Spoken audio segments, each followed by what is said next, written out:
Saqopha umlando thina. Sanibonani, igama lami uSibusi. So namhlanje ngifikele umuzwa wokuthi ake ngiyobheka ama-exercise ami akudala cause a few years back bengibhale e-exerciseni but manje sengisebenzisa ifoni. Akusekho lula manje cause umuntu usebhizi nje.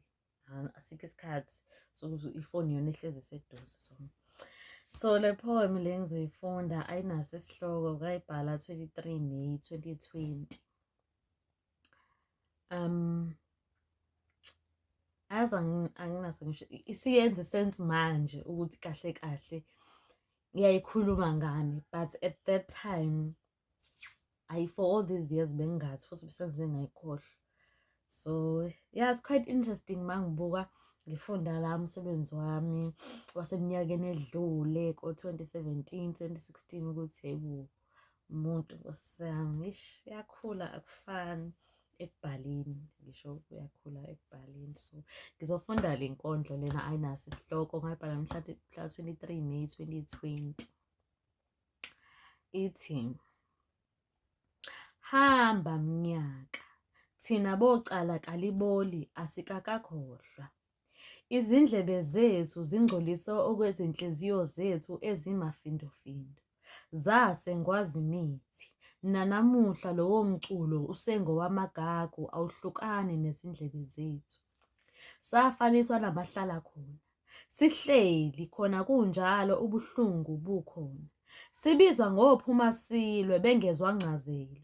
Sasifumbethe izinyembezi zethu, saqopha umlando thina. Siphenduke amadoda ngaphakathi, sathi siyoze sifela ngaphakathi.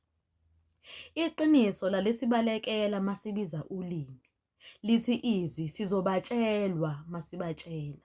Imisila yayibuyela ngaphakathi masibuya ukozama.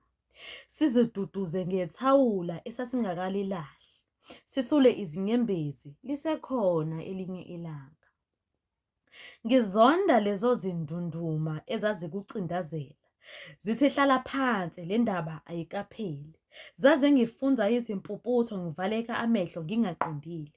Ngangiziphakela ngesitsha esingcolile.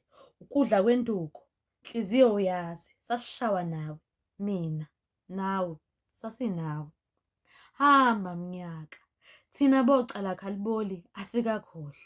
Izindlebe zethu zingcolise okwezinhliziyo zethu ezimafindofindo.